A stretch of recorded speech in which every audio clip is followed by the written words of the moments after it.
Jonesy and Amanda. Jam Nation. Down to the Jonesy and Amanda Arms for the pub test in the Sydney Morning Herald the other day. There was an opinion piece by Shane Wright titled, "Hate all the monster utes on our streets, your tax dollars help pay for them." I think you might remember this story.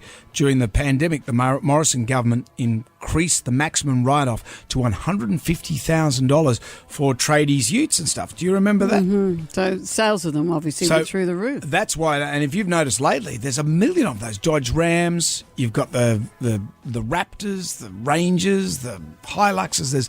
There's so many of it. It's one of our biggest selling vehicles now. And many of them are being used as family transporters. Why wouldn't you if you got that giant tax write-off when you bought one? Mm-hmm. But having said that, they take up a lot of space on our roads. They take up a lot of space when they're parking.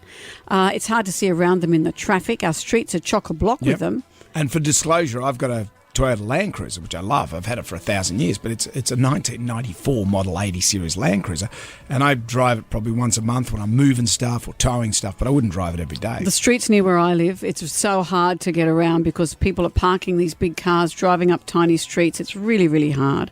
So how do you feel? Large four-wheel drives, do they pass the pub test? Yes, they do, especially for me as I tow horses and those type of things, and I need all the space for all the gear, so it's very important for me to have a four-wheel drive. They certainly do. I have a Toyota Prado, which is like a smaller version of Jonesy's Land Cruiser. Great for kids when they were in their car seats because you didn't have to bend down to put them in. I think they're great for families. I mean, look, they are a good thing, and 8 times out of 10 they're getting used for the wrong purpose. What they should do is turn around and go, all right, if you live out at Penrith and there's a lot more room, or Blacktown or somewhere, yeah, you can have one. But if you live at 5 Dock, they should start charging. I think if you're a tradie and you need it, they pass the pub test, but I think they're a bit over the top.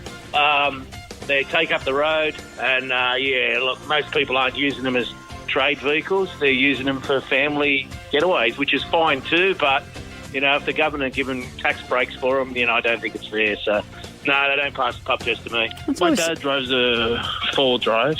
Just to get the idea of how big it is, you can put a double queen bed in the back, and he really loves driving it. And why shouldn't he be able to drive it? My 19-year-old son he's a tradie, and he has one. He's actually raised it, which is more annoying.